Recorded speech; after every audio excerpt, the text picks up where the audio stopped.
India versus USA का clash सिर्फ oil पर नहीं है, असली डिबेट है अमेरिकन कॉर्न पर। यूएस लीडर्स कहते हैं इंडिया हमें सब कुछ बेचता है लेकिन हमारा कॉर्न नहीं खरीदता। सोचिए, मैक्सिको हर साल $5 बिलियन वर्थ यूएस कॉर्न लेता है, जापान करीब $2 बिलियन और इंडिया मुश्किल से 1100 टन। पर ऐसा क्यों?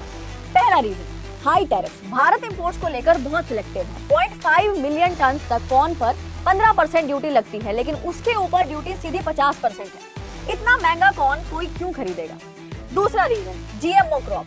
यूएस कॉर्न का बड़ा हिस्सा जेनेटिकली मॉडिफाइड है। इंडिया में सिर्फ कॉटन को जीएमओ अप्रूवल मिला है और कॉटन हम खाते नहीं। बाकी जीएमओ फूड बायोसेफ्टी और हेल्थ इंपैक्ट के कारण बैन है। इंडिया की पॉलिसी सिंपल है, वेट एंड वॉच। तीसरा रीजन, स्ट्रेटेजिक रिस्क। अगर फूड चेन यूएस इंपोर्ट्स पर डिपेंड हो गई और कल को कोई प्रेसिडेंट एक्सपोर्ट्स रोक दे तो हमारी फूड सिक्योरिटी पर सीधा असर पड़ेगा।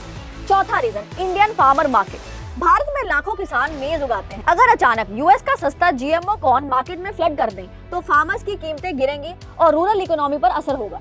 आखिरी और सबसे बड़ा, डोमेस्टिक फैक्टर। इंडिया पहले से ही कॉर्न में लार्जली सेल्फ सफिशिएंट है।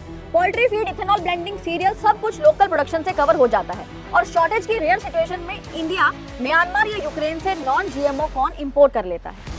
अब बड़ा सवाल ये है, अगर इंडिया अमेरिकन कॉर्न को अलाउ करता है तो ये होगा एक जनरेशनल ब्रेक थ्रू और यूएस लीडर इसे पॉलिटिकल जीत बताएंगे। और दूसरी तरफ इंडिया के फार्मर्स और फूड सेफ्टी रिस्क में पड़ सकते हैं। तो आपका क्या मानना है, क्या इंडिया को अमेरिकन कॉर्न को एंट्री देनी चाहिए या नहीं? अपने विचार कमेंट्स में जरूर बताएं।